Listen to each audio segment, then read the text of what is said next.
Coach Corey Wayne, and this is my video coaching newsletter. And the topic of today's newsletter is going to be, it feels like a pointless existence.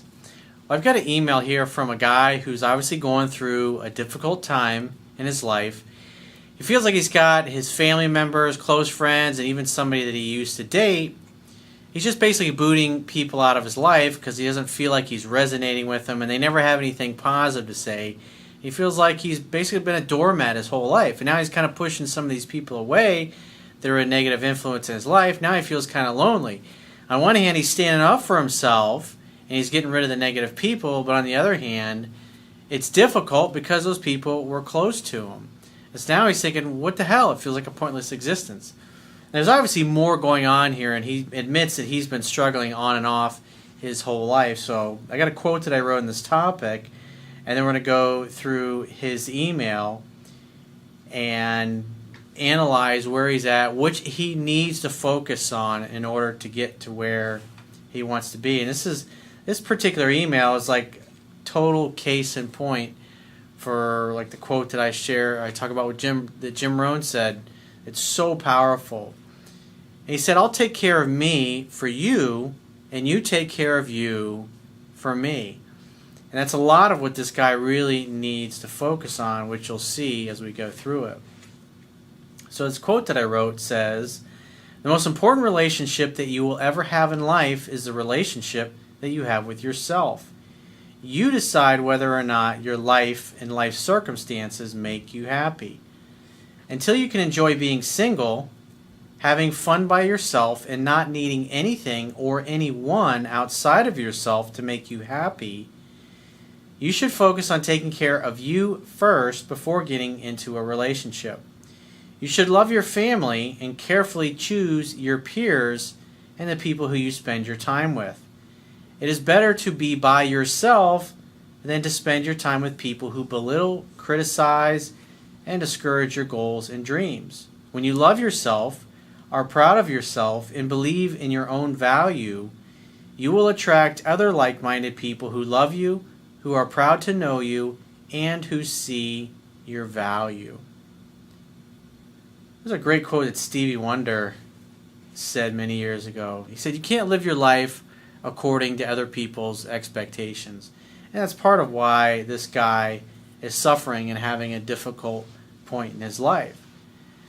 All of us, people are unreasonable. They tend to be illogical at times and do things that are contrary to what we expect them to be. And if you place your happiness upon people acting or being a certain way or wanting things that you want, and you attach your happiness to those expectations, 9 times out of 10 people are going to disappoint you. And when you're constantly disappointed that other people don't meet your unreasonable expectations, it's going to be really hard to be happy. Why? Because of the rules that you've given yourself, whether you're conscious of it or not, of what it takes in order for you to be happy. So if you have all these unreasonable expectations, well, if this person does this, or if this person loves me, or if that person gives me the job I want, or if I get that raise I've been looking for, then I'll be happy. And then say those things don't go that way. Well, then you can't be happy because you've decided ahead of time that your happiness depends upon these outside circumstances. And a very wise person once said, "There is no way to happiness. Happiness is the way." Happiness is something you decide upon ahead of time. If you tend to focus on things that you have to be grateful for in your life, and you ask yourself questions like, what do I have to be grateful for? Or I can be grateful about X that's in my life the way it is. Or I'm grateful that I have my health. I'm grateful that I'm moving towards the things that I want. I'm grateful that I'm determined. I'm grateful that I can make myself happy. Because if you can make yourself happy, even if you're sitting at home by yourself reading a book, it's like for me, like when I leave the house, even if I'm in a city where I don't know anybody, the way I look at the world is that everybody that I encounter is a brother or a sister. They are an ally. So even if I go to a restaurant in a city I've never been to before, I don't feel like I'm lonely. The way I look at it is that all those people are there or a part of my life or part of the human family. If I'm sitting in a restaurant, I engage the people that are the waiter or the waitress that's waiting on my table, or I might have a conversation with somebody around my table, or when I'm doing something or shopping, I might interact with other people shopping in the same places, or I hop into an elevator. I'm chatting and talking to and being friendly with the people that are also sharing the elevator with me. And so the way I look at the world is that no matter where I go, I'm meeting other people. And that's a great skill to have. I remember when I was younger, it's like you go to a movie. You got to have a friend with you. And you go to a movie with a friend, and what happens? You don't sit next to each other as like two dudes. Like, no, we're not like really together. We're just, there's a scene in between us. And guys do shit like that. But how many of you watching this have gone to a movie by yourself just because you wanted to see the movie? You're not like calling all these different friends. Hey, let's go see this movie. Hey, let's go see that movie. And you schedule your life around people being available to hang out with you.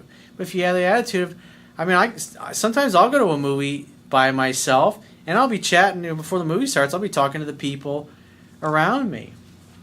It's a completely different perspective. If you look at wherever you go, there are allies and friends of yours already there, even though you may have not met them before.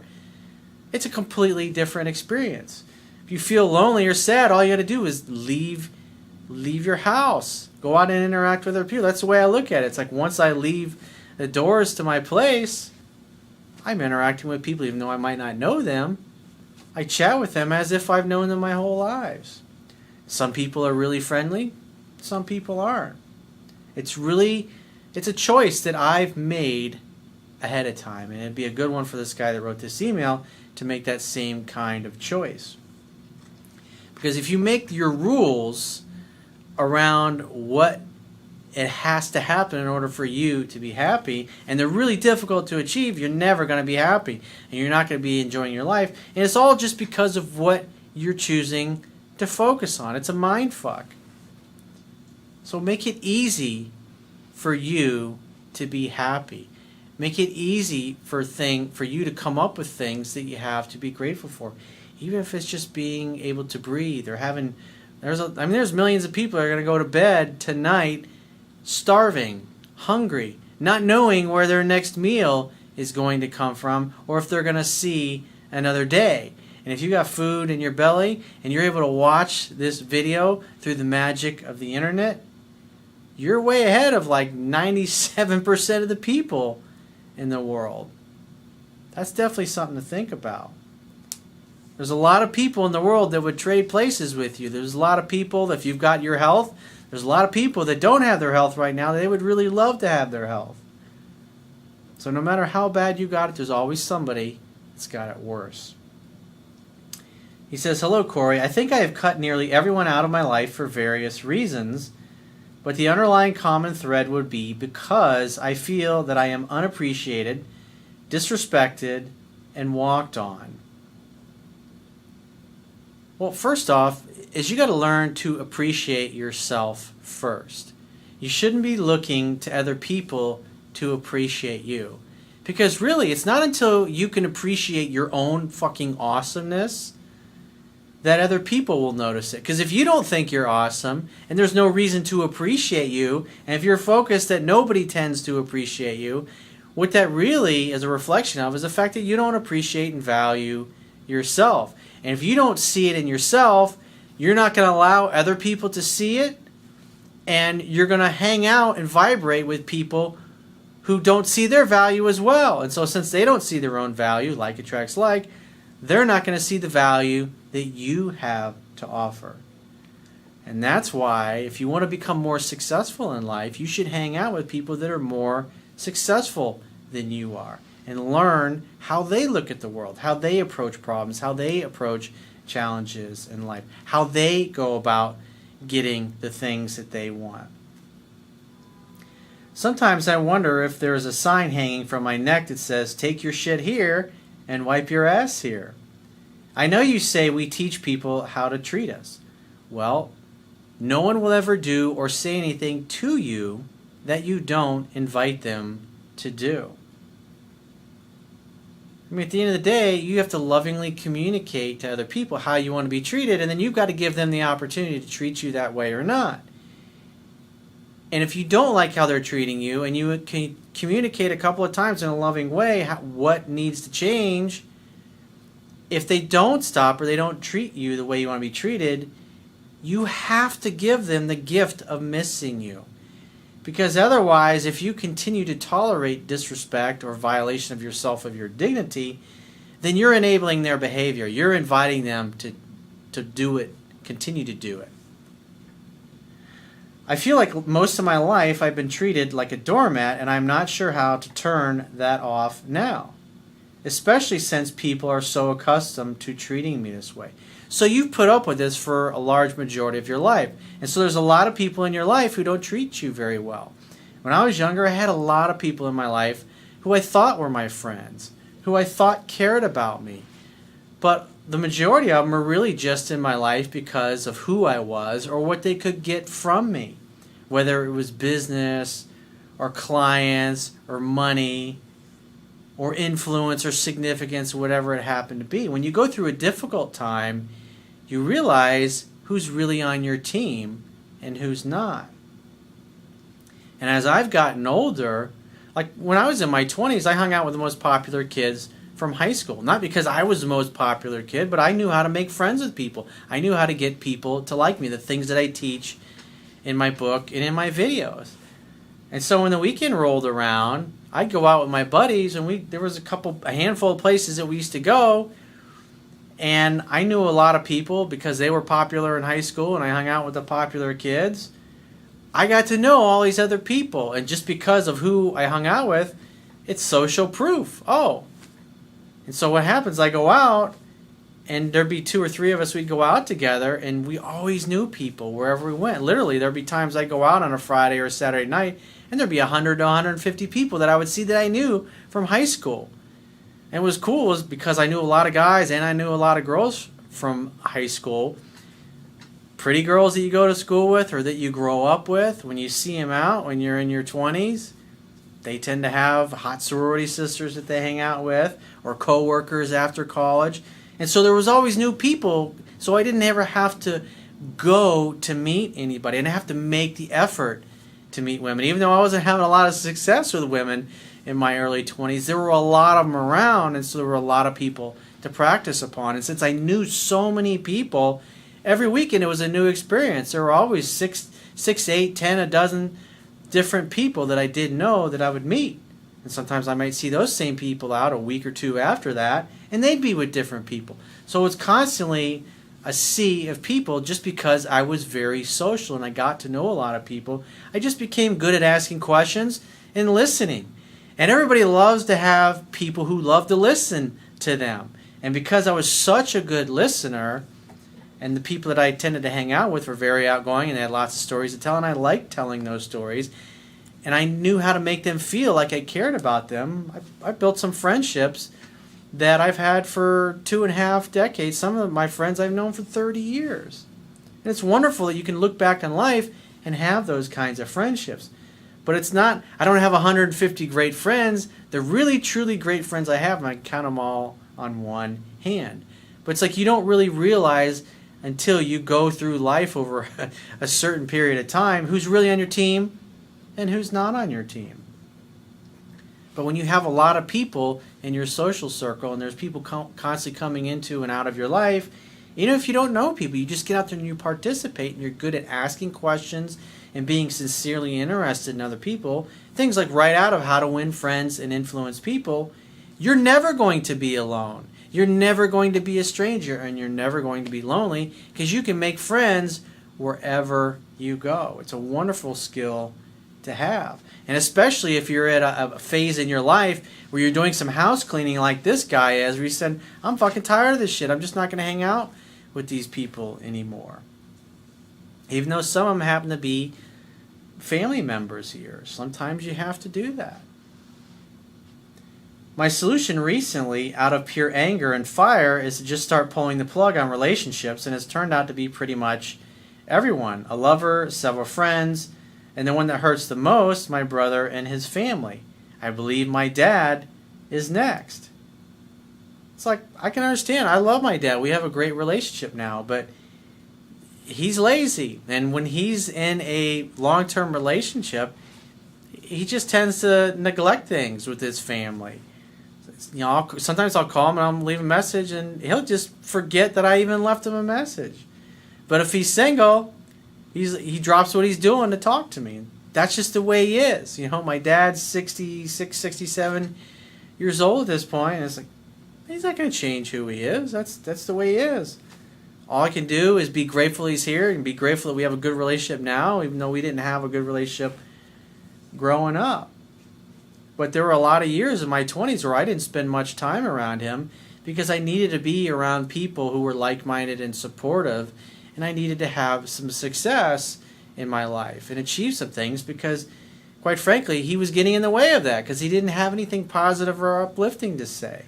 And once I made that success of myself and I had that successful businesses that I've talked about in the past, the real estate companies, the mortgage companies, the construction companies that I had, then he was a lot more willing to be supportive because he saw that I actually did the things that I said I was going to do. And sometimes you have to do that. Sometimes you got to cut people out of your life. And then when they see that you're doing really well, they're like, hey, buddy, let's hang out. I got this business idea. Looking for investors. It's just amazing how people operate. I've been in very low, dark places in my life, and I'm no stranger to heartache and heartbreak. Everybody deals with it. It's not unique to you, dude. But you can't change the circumstances of your life, but you always have control over what things mean to you. So give things an empowering meaning. Because otherwise, if you give things a shitty meaning, if you're a glass is half empty kind of person, then you're always looking for the negative. But if you're a glass is half full type person, you tend to be an optimist. You tend to look for the gift in everything that happens, even things that most people would consider to be bad or negative or horrible. But I woke up Saturday morning to know what it was like to not to belong to anyone, and this is an all-time new empty. Well, again, you've made the choice. The story that you're telling yourself is that you need somebody in your life to make you feel happy. And since you don't have somebody in your life, you're not happy. What if you change that story to say, hey, as long as I'm 6 feet above ground, I'm fucking happy. Every day is a good day. Every day is a gift. Every day is a fucking bonus. Every day that I'm alive is another chance, another opportunity I have to make my life the way I want it to be. Have a compelling vision for your life. Have a compelling mission. Have something that's exciting that you're working towards, that you get up every day and you look forward to doing or becoming or learning about. It feels like a pointless existence. There was no reason to get out of bed not belonging to anyone or anything. In other words, what your story is that if I have somebody in my life, then I have a reason to get out of bed. Well, if you come up with your own reasons, if you have something that you want to build or you want to create in your life, or something you want to become really skilled at and add value through a product or a service, either through a career or some kind of business, maybe you want to become an entrepreneur, this is something that you have to come up with. You have to come up with something that's exciting to you, that you like doing, that you enjoy doing, that you eventually would like to make a career or a business of. And in the pursuit of doing that, in the pursuit of having goals that are compelling to you, you'll have a reason to get out of bed.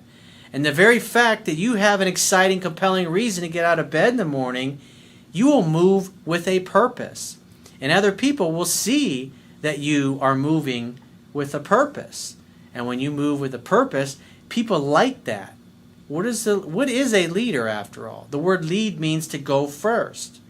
So if you're somebody that's getting up, that's motivating yourself to say go to the gym, to eat a healthy meal, to interact with other people, to make new friends, to advance your career, to engage with new potential romantic prospects.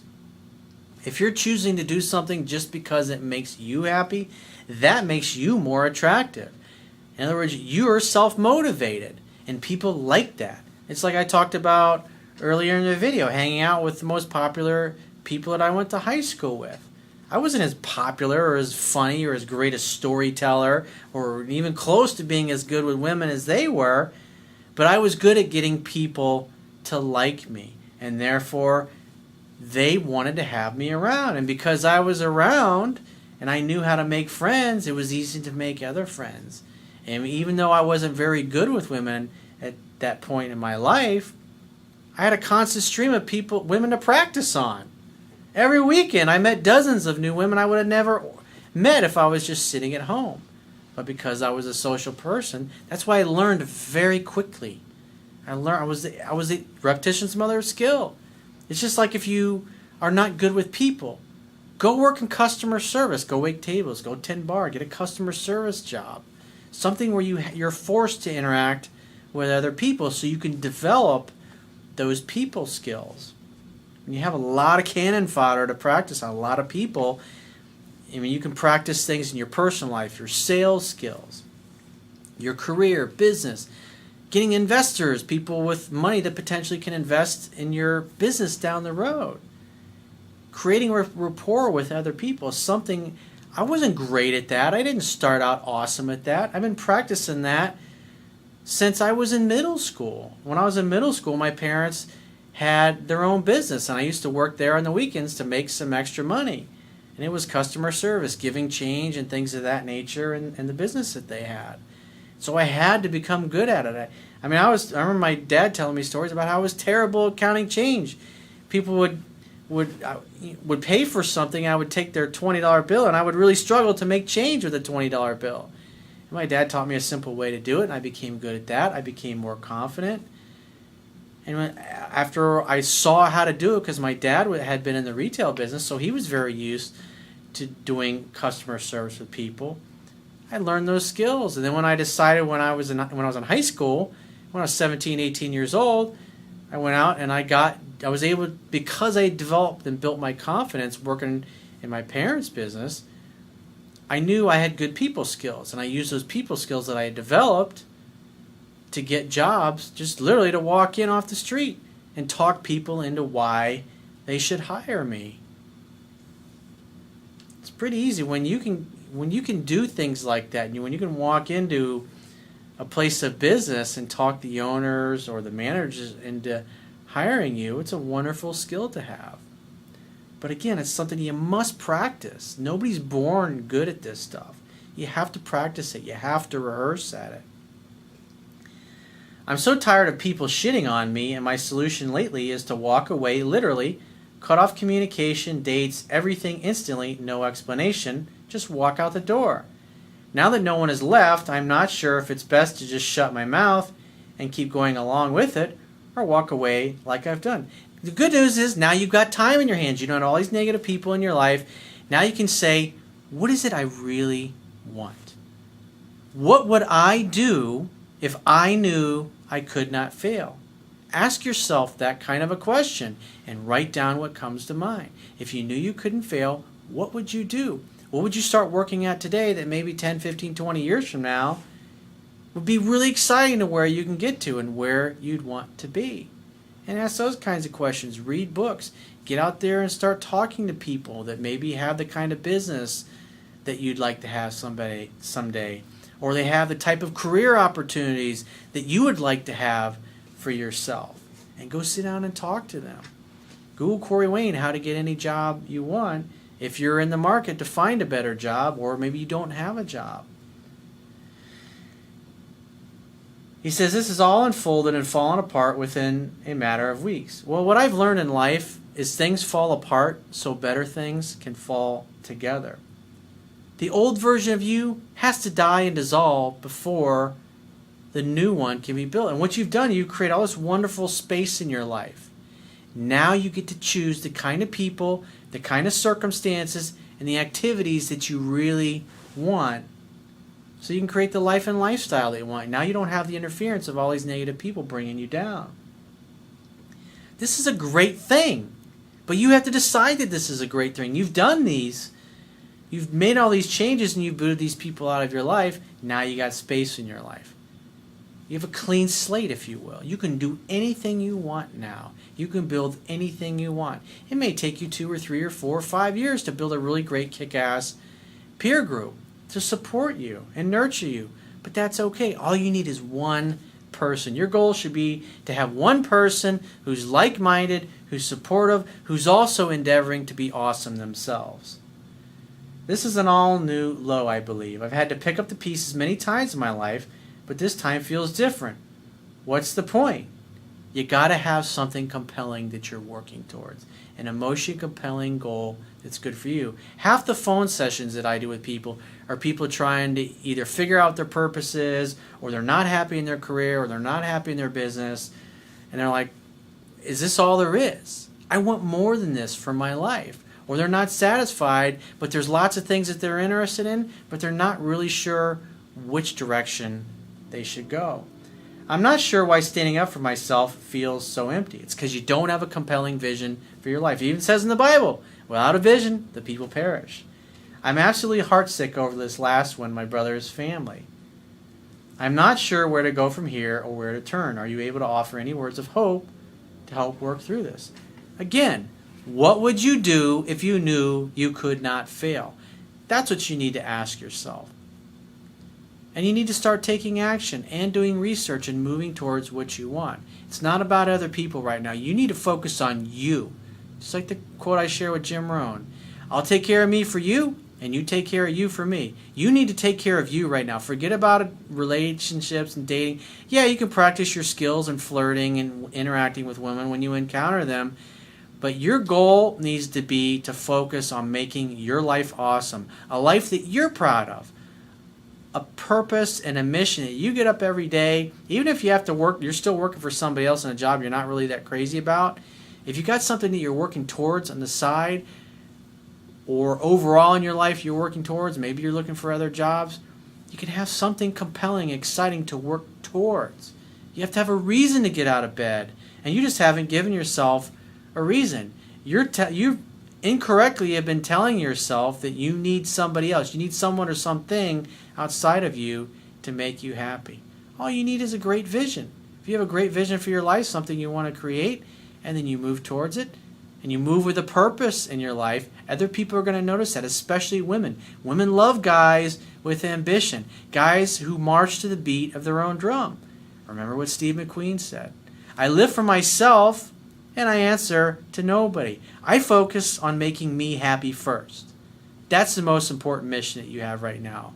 And you got all this space in your life, and you got all these negative people that are out of your life, so now you have no reason. You should be relentlessly studying, reading, researching, and writing in your journal, or a pad of paper, or even typing on a computer or an iPad or something, coming up with a compelling vision for your life. What you're trying to create. What do I want for my life? Have you asked yourself that question yet? And if you need help with that, then go and book a paid phone or Skype coaching session with me. You can do that by going to my website, clicking the products tab at the top of your screen, and just follow the instructions for booking whichever option works best for you. And I will talk to you soon.